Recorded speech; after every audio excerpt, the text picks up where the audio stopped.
দর্শক, শিশুদের হামের টিকা না দেওয়ার কারণে হামসহ আরও অন্তত ৫-৭টা রোগের টিকা না দেওয়ার কারণে প্রফেসর ইউনূসের আমলে আজকে হাম মহামারী আকার ধারণ করেছে। বলা হচ্ছে যে অন্তত ৩০ লাখ শিশু টিকা বঞ্চিত হয়েছে, যাদের জীবন আশঙ্কার মধ্যে রয়েছে এবং যে কোনো মুহূর্তে যে কোনো রোগে আক্রান্ত হয়ে তাদের মৃত্যুর সম্ভাবনা রয়েছে, এবং সেই সম্ভাবনাটা নিশ্চিত করার মেটিকুলাস ডিজাইন করেছেন প্রফেসর ইউনূস। গতকালকেই আমাদের নতুন প্রধানমন্ত্রী বলেছেন যে এই টিকাকাণ্ডের জন্য ক্ষমাহীন অপরাধ করেছে বিগত দুই সরকার।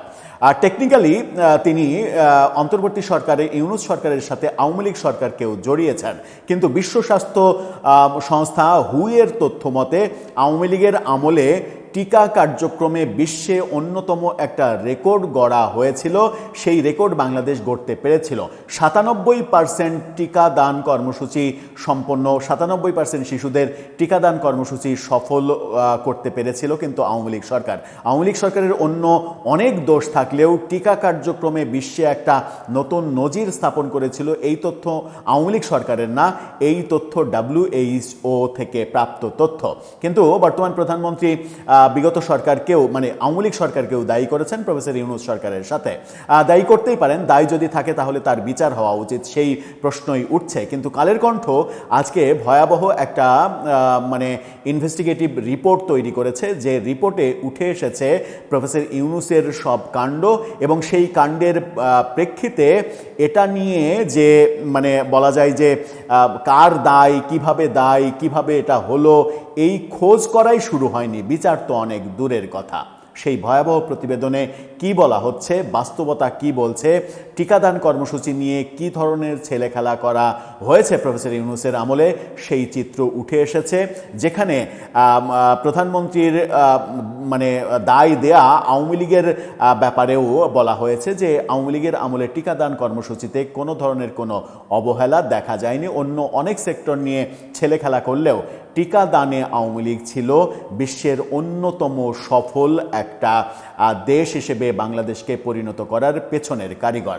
চলুন একটু জেনে দেখি প্রফেসর ইউনূসের আমলের এই টিকা নিয়ে যে ঘটনা ঘটানো হয়েছে, সেই ঘটনা এখন পর্যন্ত কেন তদন্ত হচ্ছে না, কেন দোষীদের খোঁজা হচ্ছে না, কেন তাদের বিচারের মুখোমুখি করা হচ্ছে না, যখন ২ শতাধিক শিশুর মৃত্যু এর মাঝেই ঘটেছে, যেটাকে গণহত্যার সঙ্গে তুলনা করছেন অনেকে। সেই আলোচনাই করবো এই ভিডিওতে। থাকবেন পলিটিক্স টিভির নিয়মিত আয়োজনে।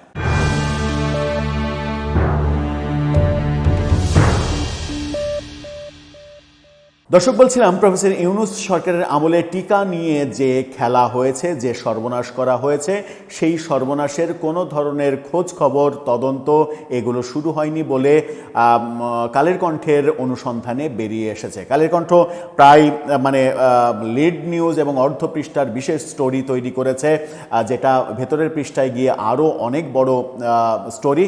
সেইটার শিরোনামটা দেখে নিন। তারা বলছে, বিচার দূরে, দায় খোঁজাই শুরু হয়নি।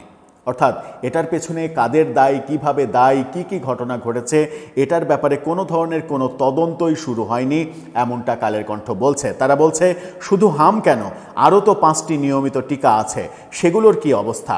টিকা অরাজকতার 16 মাসে কত শিশু জন্মালো দেশে? কোন টিকা থেকে কত শিশু বঞ্চিত হলো? কি হবে তাদের পরিণতি? সেই পরিণতির জন্য কারা, কিভাবে দায়ী? কি বিচার শাস্তি হওয়া দরকার তাদের? আর কি বা অবস্থা সেই অভয় কোলে লাশ হয়ে যাওয়া শিশুদের বাবা মা পরিজনদের? এতগুলো প্রশ্ন উঠেছে এবং এতগুলো প্রশ্নের উত্তর খুঁজেছে কালের কণ্ঠ, যেখানে তারা দেখতে পেয়েছে যে এটার দায় খোঁজার কোনো কর্মকাণ্ড শুরু হয়নি। তারা বলছে যে জনগুরুত্বপূর্ণ কোনো নেতিবাচক ঘটনার দায় নিরূপণ কিংবা করণীয় ঠিক করতে সরকার চাইলে তদন্ত কমিশন গঠন করে সে বিষয়ে অনুসন্ধান চালাতে পারে। 1956 সালের the commissions of inquiry act এ সরকারকে এই ক্ষমতা দেয়া হয়েছে।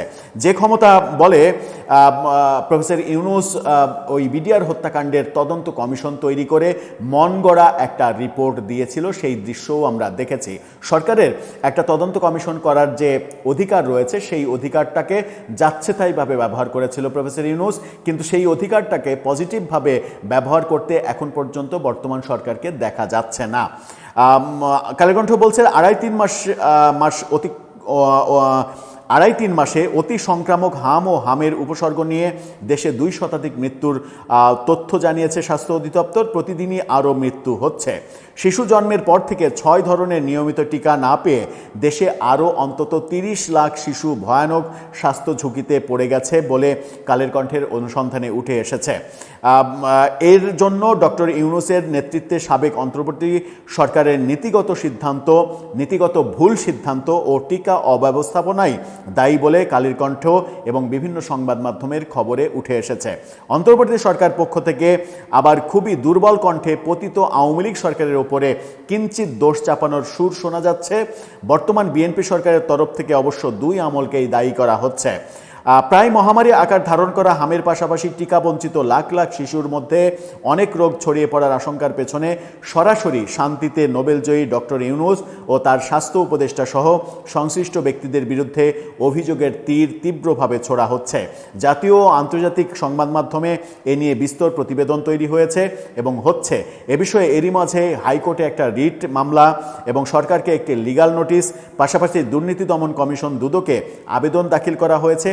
এত কিছুর পরেও ব্যাপারটা খতিয়ে দেখার কোনো উদ্যোগ এই সরকার এখন পর্যন্ত নেয়নি।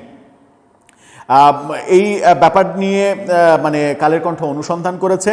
সরকারের দায়িত্বশীলরা বলছে দেশের হামের প্রাদুর্ভাবের জন্য পূর্ববর্তী সরকারের ভুল ব্যবস্থাপনা দায়ী।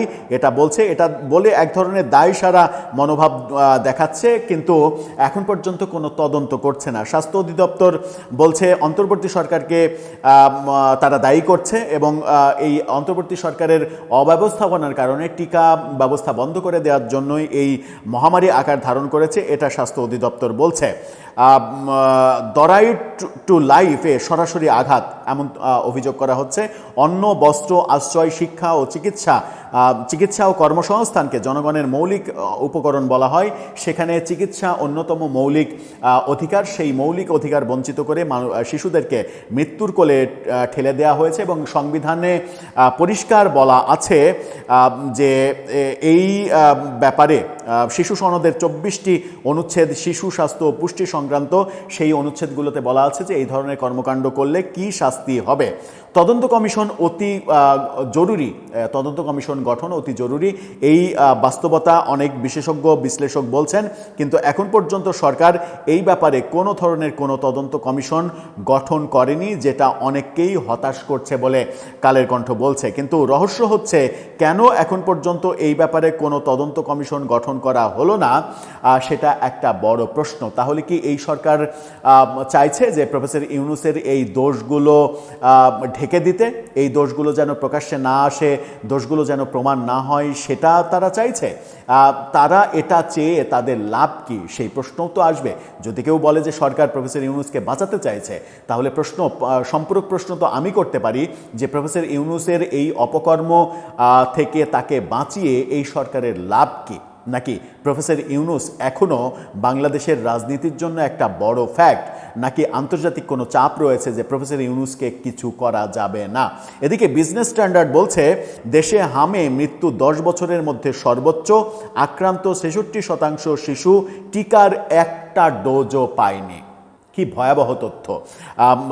10 বছরের মধ্যে এই মৃত্যু সর্বোচ্চ মৃত্যুর রেকর্ড, এবং 66% শিশু একটা টিকাও পায়নি যারা আক্রান্ত হচ্ছে তারা। এর দায় নিশ্চিতভাবে প্রফেসর ইউনূস এবং তার স্বাস্থ্য উপদেষ্টা, তার বান্ধবী নূরজাহান বেগমকে নিতে হবে। আজকে সরকার যদি এটা নিয়ে তদন্ত কমিশন না করে, হাইকোর্টের রিট, দুদকে আবেদন, সরকারকে লিগ্যাল নোটিশ, এত কিছুর পরেও যদি সরকারের টনক না নড়ে, সরকার যদি মনে করে যে কৌশলে বিগত সরকারকে সেভ করতে হবে তাদের, তাহলে এই দুর্যোগের দায়ভার এই সরকারের মাথার উপরে আসবে, যেটা কোনোভাবে এই সরকারের যারা শুভাকাঙ্ক্ষী তারা মেনে নিতে চাইবে না। দর্শক, আপনার কাছে কি মনে হয় এই অপরাধে কি শাস্তি হওয়া উচিত নূরজাহান বেগমের কিংবা ডক্টর ইউনুস গংদের? আপনার মতামত জানিয়ে লিখতে পারেন আমাদের কমেন্ট বক্সে।